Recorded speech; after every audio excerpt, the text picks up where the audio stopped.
Hello YouTube. Today I want to review and show you the Milwaukee M18 chainsaw. I believe it's got a 16-inch blade here. Let me show you how to use it. Obviously it's going to have an M18 battery which you need to charge. It has a nice indicator here. That goes in here. Before you use it, this is the oil tank. You're going to want to fill that up with any sort of chainsaw bar lubricant. When you tip it, you'll be able to tell where the oil level is. This here is an interlock. You have to shift it towards you, press the button in, and you're ready to go.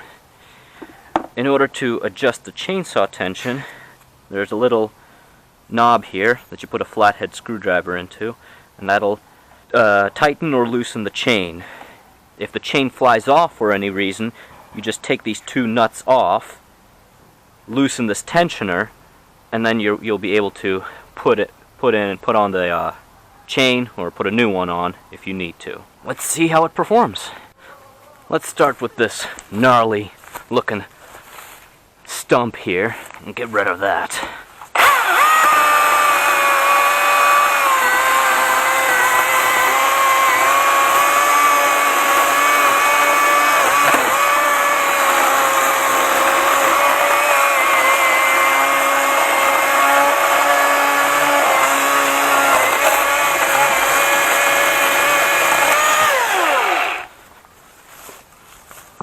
Pretty good. That was a lot of wood. Let's put it through its paces. Now, I'm no lumberjack, but I'm gonna try to fell this bad boy. This one I'm not quite ready for. I'll probably need to actually climb this one and cut it from the top. But this one is not as tall, I think. Yeah. So this is about, I don't know, I would say maybe 9 inches in diameter, maybe 10, perhaps even a whole foot. Let's see how we do. And let's see how crappy of a lumberjack I am.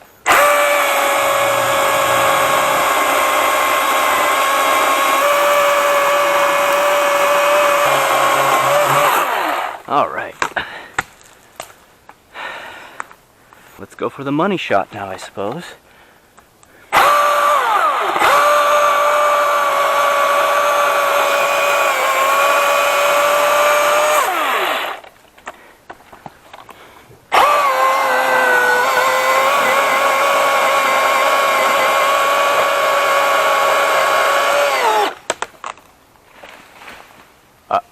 Uh-oh.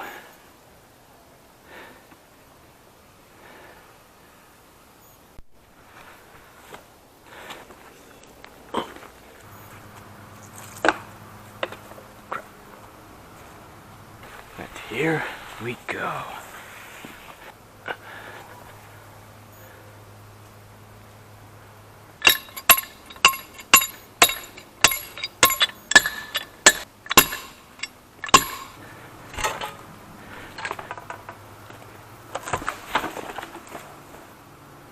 Got the chainsaw free.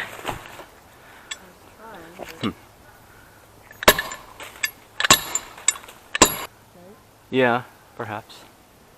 Oh, jeez.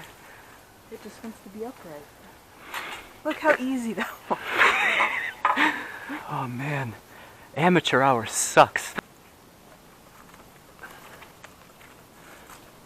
Alright, that should do. Here we go. Alright, heave ho! Heave ho!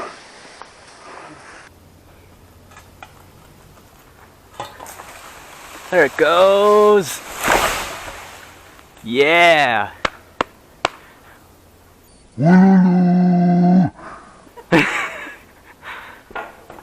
After doing something incredibly stupid and amateurish, the tree's finally down, so don't take any of my advice whatsoever on how to fell a tree. But the chainsaw did its job. Let's see how well it makes mincemeat out of this big tree, probably about 40 feet tall. Nah, make that 80 feet tall.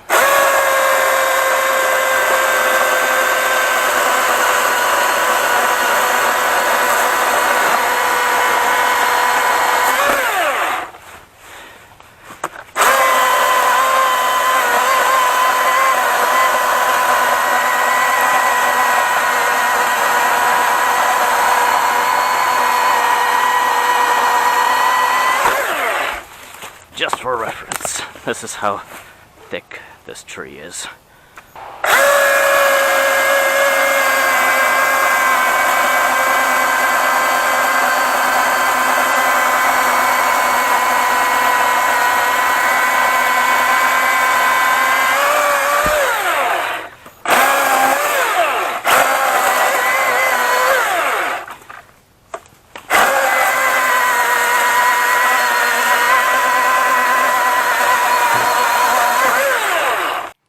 So for whatever reason, I lost the final footage there, so I'm filming this now. It's like several weeks later. So this is the firewood that I managed to get out of the tree, all the bigger logs.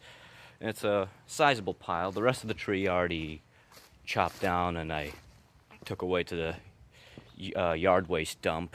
That was all done on a single charge. I think I still had 25% left in the battery after I finished all that work. So plenty of juice to go around.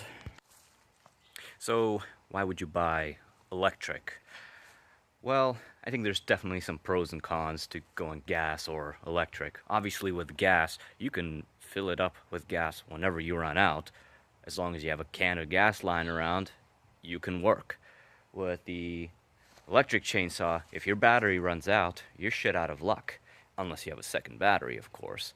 Now, the battery takes about an hour, maybe an hour and a half to recharge. So you could say if you had two batteries, then you will never, and as long as you can have a means to charge them, then you'll never have a problem.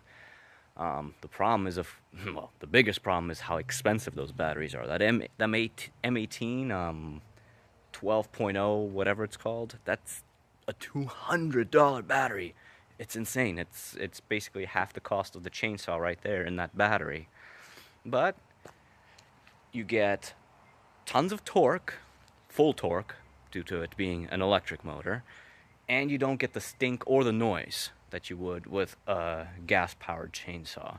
So I think it's every bit as capable as a gas chainsaw, but that's the only drawback, that if you run out of battery, then you have to stop working unless you have a second battery lying around. There's also one other factor that I forgot to mention.